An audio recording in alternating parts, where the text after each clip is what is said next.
¿Y si el mayor legado de un príncipe asesinado no fuera su sangre, sino sus ideas? En el corazón del reino de Pendragón, un pesado silencio se cierne tras la muerte brutal del príncipe Galahad. Con el rey Arturo consumido por el duelo y las murallas del castillo envueltas en desconfianza, aparece una joven embarazada que afirma llevar al heredero del trono. ¿Pero será ella mensajera de la esperanza o instrumento de una conspiración mortal?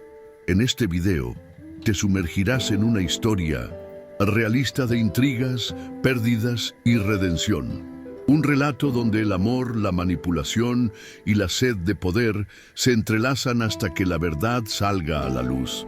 Dale like, suscríbete al canal, activa las notificaciones y comparte en los comentarios. ¿Qué harías si descubrieras que la salvación de tu reino vino de una mentira? Arturo de Pendragón no decía una palabra desde el entierro del príncipe Galahad. El rey, conocido por su presencia firme y voz retumbante, se había sumido en el silencio. Los salones de mármol blanco, que un día vibraron con su mandato, ahora solo resonaban con pasos arrastrados y el chirrido de las puertas. Pasaba las mañanas sentado ante la chimenea apagada, con la mirada fija en la corona reposada sobre el manto de su hijo. No la tocaba, no la quería. La muerte de Galahad había sido demasiado abrupta, sin aviso, sin sentido. Lo encontraron sin vida en un claro, con una herida limpia en el pecho y la espada caída a su lado. El pueblo murmuraba teorías. Los consejeros susurraban traiciones, pero Arturo solo se sumergía en su propio vacío.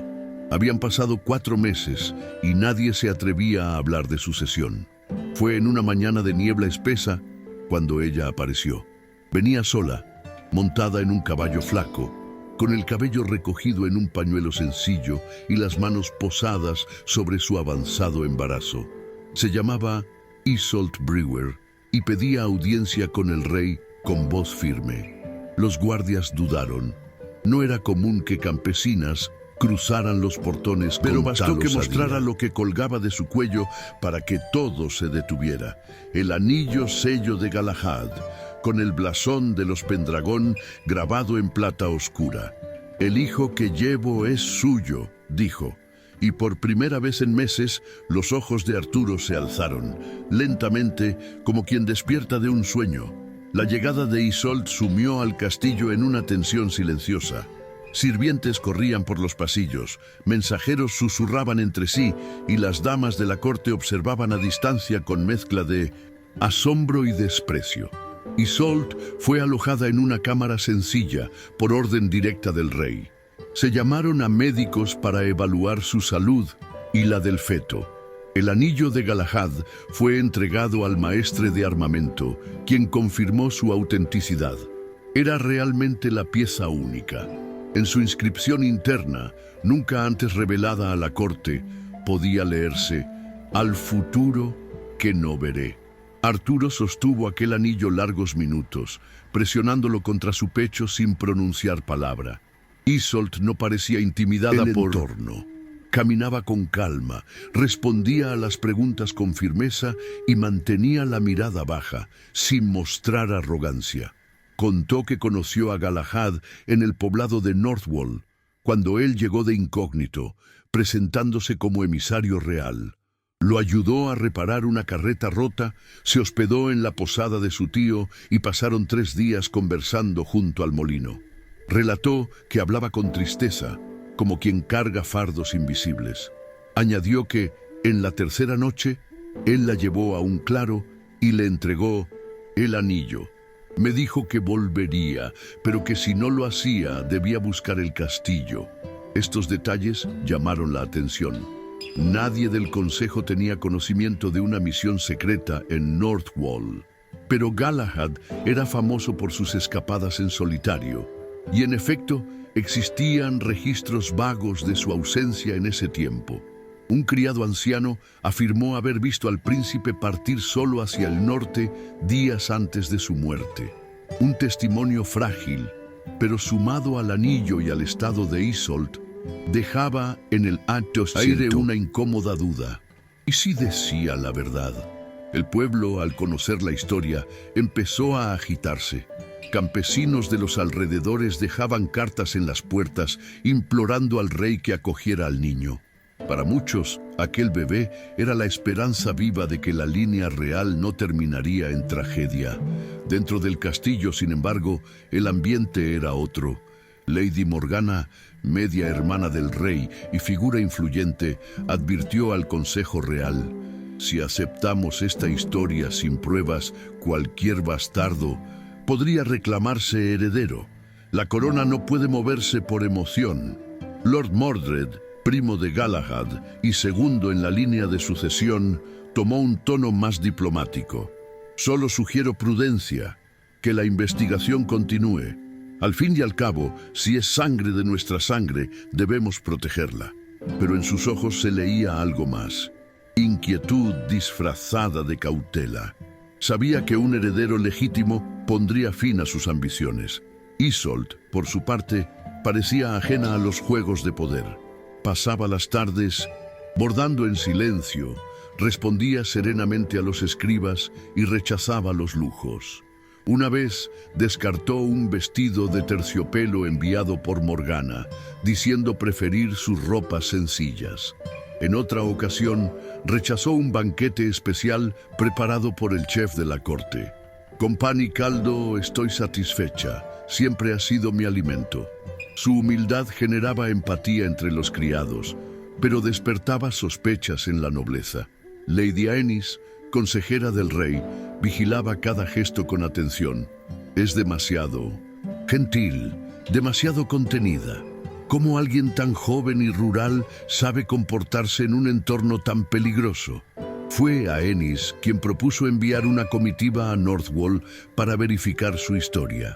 El grupo regresó días después con datos contradictorios. Algunos vecinos afirmaban recordar a una joven parecida, pero nadie conocía su nombre.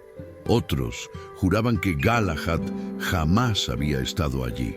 Un anciano contó que una cabaña cercana fue alquilada meses antes por un hombre extraño que desapareció sin dejar rastro. Dentro hallaron cartas quemadas, una capa real oculta bajo el suelo y un boceto de rostro hecho con carbón. El dibujo, aunque inacabado, mostraba unos ojos muy similares a los de Isolde. Arturo recibió el informe sin reacción visible. Se quedó largo rato contemplando el retrato, sus dedos repasando los trazos. Solía dibujar de niño, murmuró la reina viuda desde la distancia, pero nunca compartía nada. El rey guardó el papel en un cofre cerrado y prohibió a todos tocarlo.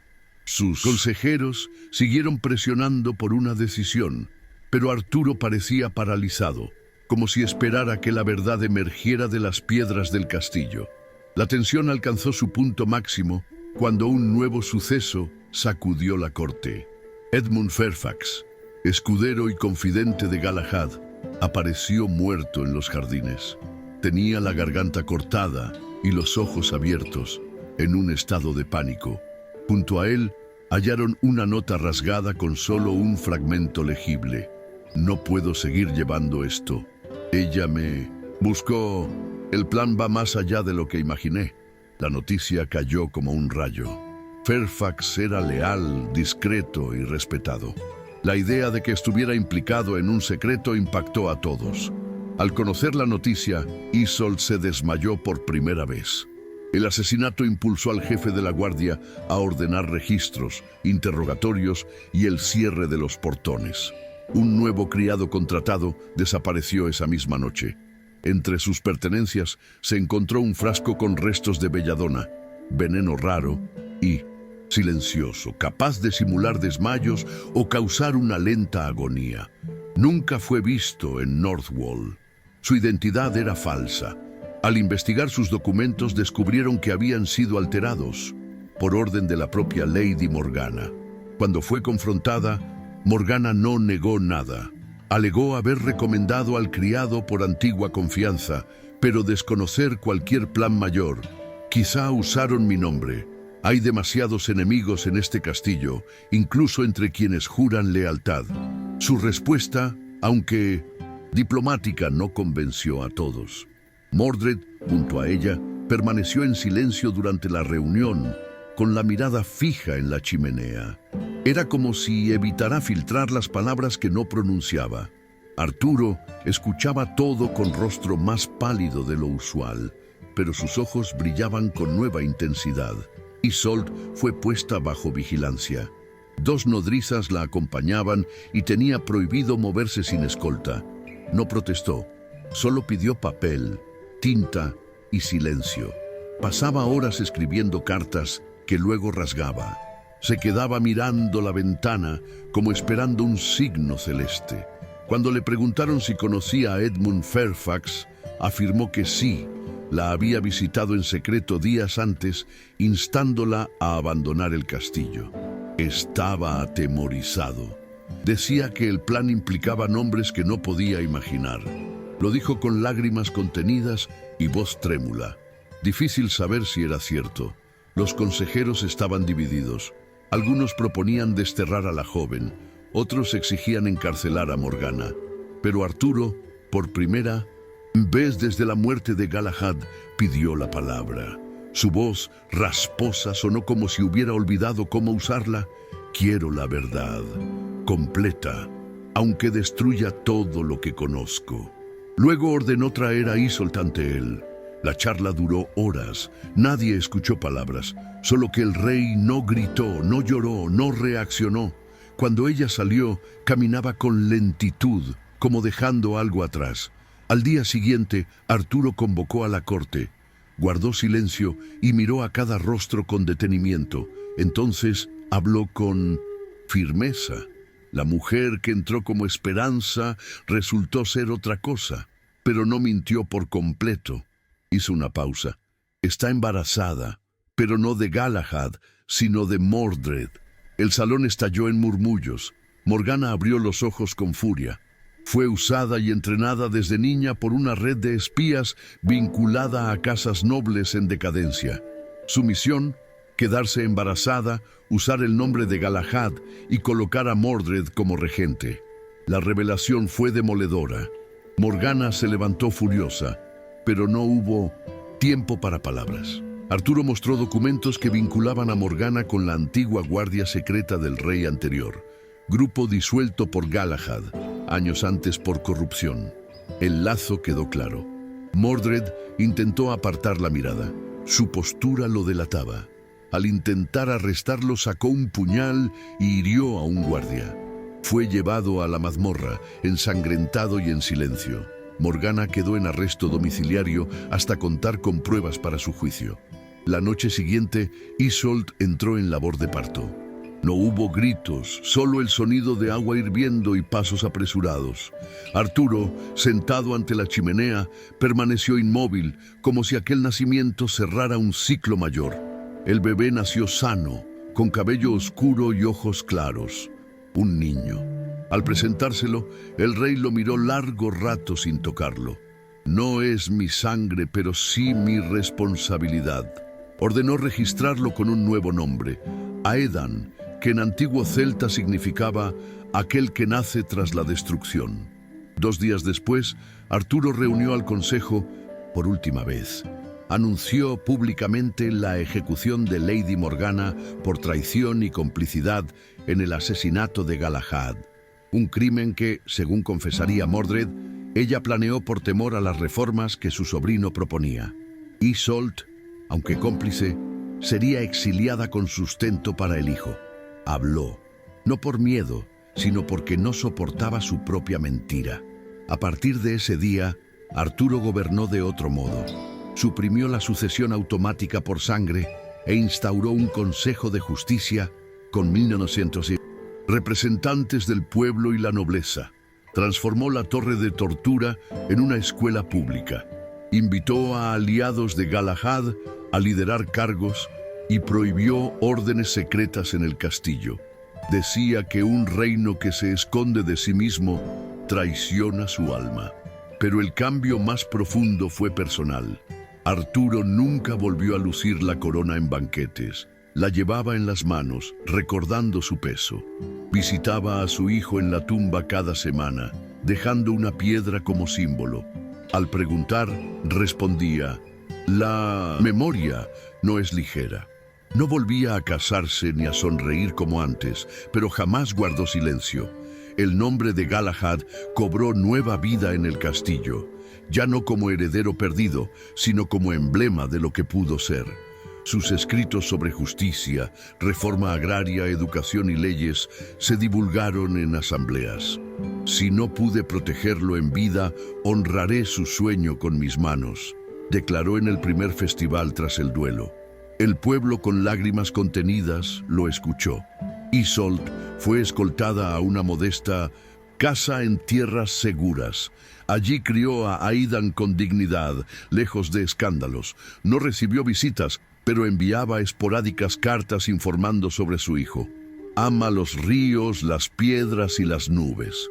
Pregunta por su padre, y yo respondo: fue alguien que mereció vivir más. Nunca mencionaba a Mordred. Su nombre parecía enterrado en su memoria. La relación entre Arturo y Aedan se mantuvo distante, pero protegida. Enviaba ropa en invierno, libros en otoño y semillas en primavera. Nunca escribió. Embargo, al cumplir 7 años, regaló al niño un pequeño dragón de madera con las iniciales G.P. Galahad Pendragon y pidió que se dijera: de parte de un hombre que fracasó, pero aún vela. Algunos nobles criticaron perdonar a Isolt, pero Arturo respondió: la mayor condena es vivir con la conciencia. Si arrancamos todos los árboles de raíces torcidas, nunca veremos sus flores. La frase quedó en los archivos y se citó en casos de clemencia. Arturo envejeció abruptamente. Cabellos plateados, túnicas sencillas en lugar de armadura. Su mirada seguía firme y melancólica. Visitaba escuelas, hablaba con campesinos y evitaba la pompa. Soy lo que queda de un padre que falló. Eso basta para que me escuchen. En los aniversarios de Galad, el castillo guardaba silencio. Solo una misa y reparto de pan a los pobres. El último deseo del príncipe, según un diario escondido. Quienes lo conocieron recordaban su inquietud, su trato con artesanos y ancianos. Decían que tenía corazón de rey antes de portar la corona. Con el tiempo, el nombre de Mordred fue borrado de registros, sus bienes incautados y sus aliados exiliados. Los documentos mostraban sobornos y violencia. Mordred murió prisionero, en una celda sin ventanas, por orden de Arturo, que viva hasta entender lo que destruyó. Lady Morgana fue ejecutada tras un juicio público en el patio central. Testimonios y documentos se leyeron. Ella se mantuvo altiva. Galahad era débil. Yo salvé al reino de él.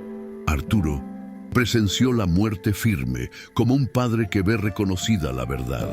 Los años pasaron y Aedan creció lejos de la opulencia, interesado en mapas, lenguas y constelaciones. A los 16 pidió ver la biblioteca real. Arturo, enfermo, permitió el encuentro, sin abrazos, solo miradas largas.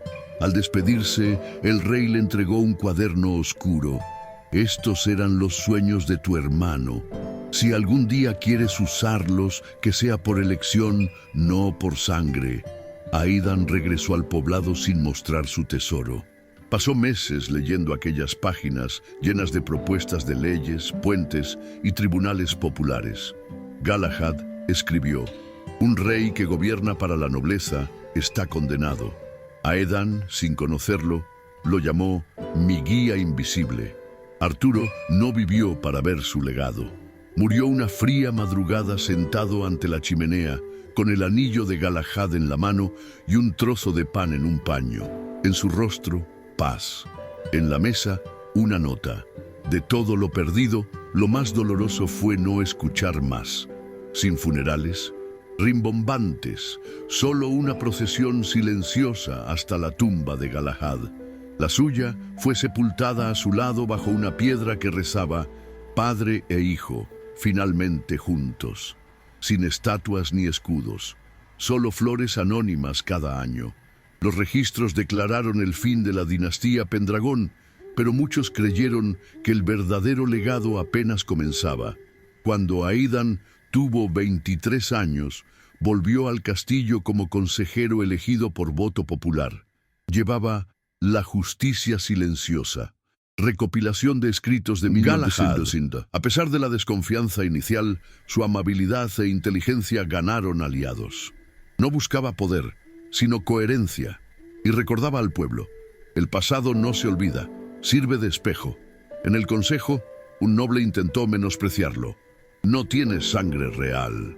Aidan respondió: «No todo linaje es sangre, pero toda justicia deja huella que el tiempo reconoce». Su frase se repitió en ferias y murales. Isolt, ya anciana, lo vio siendo aplaudido en la plaza. «No eres fruto del engaño, eres lo que quedó cuando la verdad rompió todo». Nunca volvió al castillo ni pidió perdón, pero enseñó a leer y cultivó hierbas. Cuando murió en silencio, durmiendo, encontró perdón. Aidan creó la ley del juramento de piedra. Todo gobernante debía visitar tumbas de sus antecesores y dejar una piedra. No flores ni joyas, solo una piedra para recordar que el poder nace de la tierra. El reino siguió vivo, no un trono intocable, sino comunidad reconstruida. Galahad vivía en murales de escuelas de lectura, tribunales, su nombre ya no evocado en lamentos, sino como inspiración. En asambleas, Aidan preguntaba y escuchaba. En sus caminatas solía sentarse ante la tapicería que lo retrataba de caballero. Murió por un sueño que otros temían. Yo estoy aquí para demostrar que soñar no es el problema es quien teme los sueños. A pesar de su origen, se ganó respeto con preguntas y silencio. Visitaba aldeas sin comitiva, escuchaba a herreros y parteiras, proponía mejoras prácticas. Dicen que había algo de Galahad en él. Herreros, parteiras y jóvenes lo defendían. Él viene a preguntar, no a prometer. Con Ceris, maestra de una aldea, formó un vínculo profundo. Sin pompa, se casaron entre árboles con anillos de hierro y madera, que no brillen más que nuestras decisiones. Juntos fundaron el refugio de Galahad, hogar para huérfanos y expresos políticos. Allí un mensajero trajo una caja de Arturo con un collar de plata del linaje y una nota: «Si llegas más lejos de lo esperado, úsalo para recordar de dónde vienes». Aidan enterró el collar y dijo: «No necesito lucir lo que llevo en la memoria». El reino halló estabilidad en la escucha mutua. En todas las aldeas aprendieron que la justicia no nace de la sangre, sino de elegir lo correcto cuando nadie mira. Aidan fue llamado el guardián del eco. No buscaba gloria, solo presencia y constancia. En crisis, recorría aldeas. En paz, cerraba asambleas. Una nevada aisló aldeas. Aidan y voluntarios llevaron víveres y libros. Durmieron en graneros y escucharon historias. Una anciana dijo: «Eres como el rey que llevaba la corona en las manos, pero por elección». Escuelas combinaban hijos de nobles y campesinos. Leyes publicadas en lenguaje simple. «No somos iguales, pero somos escuchados», dijo un pescador. Aidan aseguró: «Tuve dos padres, uno me engendró en mentira y el otro me moldeó por el dolor. Aprendí a ser diferente de ambos». Sus palabras guardaron silencio en la sala. El legado de Arturo se revaluó. No un que silenció el dolor, sino quien lo transformó en reforma. Galahad fue símbolo de idealismo valiente. En su honor, murales y enseñanzas.